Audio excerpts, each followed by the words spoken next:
It seems like even LinkedIn is kind of sick and tired of the whole entire Bay Area situation. You got still crazy high rents. Landlords are very delusional in San Francisco. Crime is super rampant. And now LinkedIn, they're tired of it. Employees are tired. I'm sure the higher ups of LinkedIn who are living in San Francisco don't even want to live in San Francisco anymore.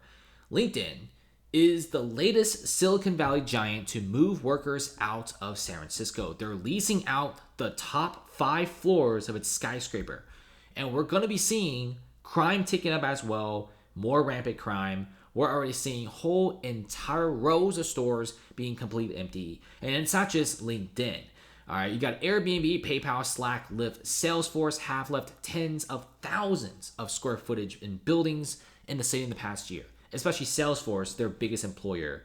Even now, they're pretty mad about the whole crime situation with the CEO even saying, why can't San Francisco be nice all the time? Why are they nice when we have a massive tech event that only lasts 2 days? Why can't it be nice and have laws enforced every day of the week? Salesforce is pretty angry at this point, and they may even host their conference, DreamHack, their biggest AI conference, in a different city, in which Las Vegas is picking up the slack from San Francisco. So if you check out this building here, it is a high-end, high-rise, very nice looking building. It's totally blue. It's a great looking skyscraper, and this is going to be the LinkedIn building, which is now no longer the LinkedIn building. In fact, many of the spaces inside the skyscraper is already pretty empty. This is, as you could tell, a fairly new skyscraper, which was recently built in the past decade, is now shutting down due to rampant amounts of crime. And the thing about this location is it's not even that bad of a location. It's actually a pretty good location. Places like these and several other buildings around the location are all hosted by many of the biggest tech companies in the United States. And like I said before, every single day you got 150,000 office employees coming in from the southern part of the Bay Area, coming in from Oakland, and some even coming in from Wine County, all converging down to this one tiny location in San Francisco, the downtown area, the Union Square area, and also alongside Market Street to work in these massive and big corporate tech companies. But now with rampant crime and the rise of online work, we're seeing many of these companies simply saying, okay, we would have stayed here if the city was still pretty nice, but I guess after the pandemic, everything just went to crap and we're not coming back anymore. We're actually seeing places like downtown being pretty vacant. Places like Chinatown, which used to have a lot of tourists, are all leaving. Many of the office buildings around the Trans-America Pyramid building, like the Wells Fargo's building, has sold for 60% off, which is a pretty bad deal considering that the Wells Fargo's building, they had almost 20 years of price appreciation and they still sold for 60% less than what they paid for back in 2005. Just wrap your head around that. That is pretty duty right there. And if you look at LinkedIn, they're pretty tired about this whole entire situation. If you look at this, it's going to pretty much put another vacant 63,000 square feet of space. We're also seeing Meta announce that it's ready to abandon its almost 500,000 square feet San Francisco building once its lease expires in 2031. And here's the thing about a lot of these buildings. People say that the vacancy rate of San Francisco is only 35%. I know 35% is a lot, but people are like, with this crazy doom loop news, you would think the vacancies are like more than 50%. In fact, it is. You're correct. The vacancies is way more than 35%. It's like 50% because you have places like Meta, who is leasing 181 Fremont. They signed a lease to 2031, but there's barely any more employees in the space. We're seeing a lot of zombie leases that are still leased out, but there's no employees in them.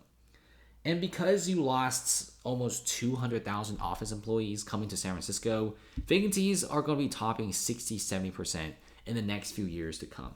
Every single quarter, we're seeing higher vacancies. In fact, every single quarter, we're seeing a vacancy rate tick up 3 to 7%. And it's getting worse and worse by the day. If you look at some of these news topics, we're seeing places like CVS, Target, Crate and Barrel, these massive flagship stores in San Francisco all shutting down. We're getting Nordstrom leaving about 500,000 square feet of space as well. You even have the rise of homeless pirates marauding on the San Francisco Bay, pretty much looting yachts and little boats. Absolutely insanity. I've never seen stuff like this, and it's only going to get worse. And if you look at this, we got more of these massive tech companies no longer willing to host their high-end luxury conferences in San Francisco, because when you host an event in a city, you're going to be getting a lot of people, not just domestically coming to your local location, but also internationally, right? And you don't really want to host your location in a place where it's kind of like a war zone, when it's constant theft, because you're going to have people driving in, you're going to have people staying at hotels, you're going to have people going for nightlife, okay? And they're going to be seeing a lot of car break-ins when a lot of these events come in, because expensive camera equipment are going to be in many of their vehicles. Yeah, even Google is like, we're kind of out of this. And guess where is the hottest place to host tech events? Surprisingly, Las Vegas. I know what you're going to about to say. Why Las Vegas of all places? Well, overall, it's pretty steady. It's clean. It's nice. You have a lot of space to hold tech events. And also, the nightlife is pretty incredible. Low crime. And also, the city doesn't have like homeless and stuff.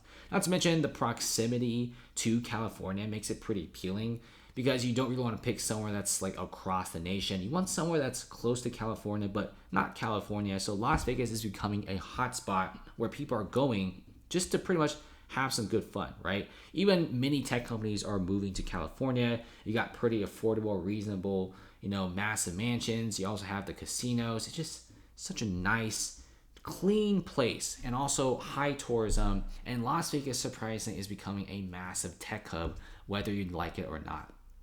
And look at this. You got Oakland, Target. They're going to be closing down. The CVSs are closing down.